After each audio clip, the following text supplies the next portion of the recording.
Well, being brought up in country Victoria, while we weren't on a dairy farm, it was close to it.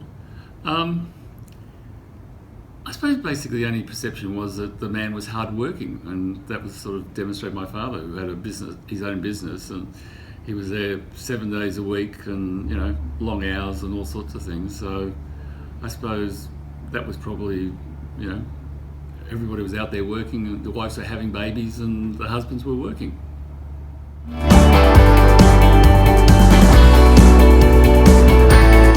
So growing up, I grew up in a country where the culture was each gender had their own roles, but my parents always instilled in me that it doesn't matter what gender you are, things have got to be done, and I think that's the reason why, for example, I got really interested in cooking. I think we especially were quite lucky that my mum especially didn't differentiate whether I was one of two boys, and we didn't differentiate whether it was cleaning or cooking or going and doing the grocery shopping. We did it all. So I think it was I slightly in a cultural environment.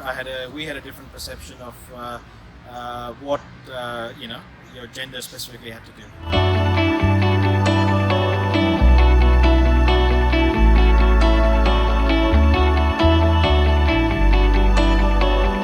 Knowing what I know now, it's interesting for me because I've got two daughters, and I think what was instilled into me is going to only amplify in me helping them become better human beings. Doesn't matter if they're a girl. Doesn't mean they can't play any sports that traditionally girls never used to play. I will help them to do what they need to do to become better human beings.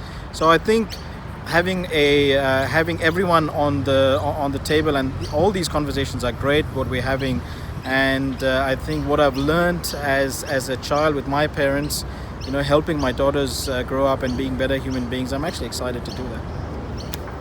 Well, I suppose the only difference is that nowadays you just appreciate that it's more inclusive of everything, irrespective of their gender.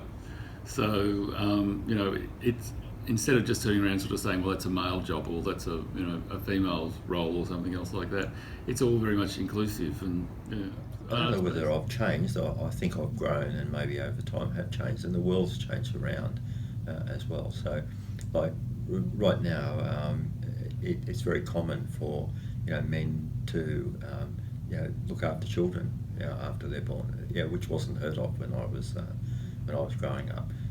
So there's a lot more equality there. They obviously can't give birth, but they can be the prime carer, and women the prime income earner. So that's a major difference. One difference that affects me directly. My wife chose not to take my name, and I found I was fine with that. Other than that, I think we've just grown in maturity, and grown with acceptance of women, and grown with acceptance of races and religions and all of that, and I think that's really positive because I've always felt that.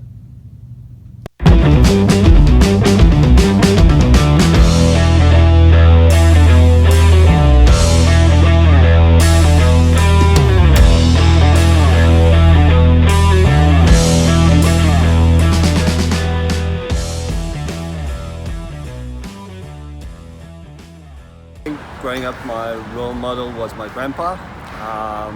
He was very astute, very communicative, had a lot of friends around him. He was able to fix a lot of things. He was able to teach me a lot of things like fishing, cooking, all these things you're keen to learn when you're a kid.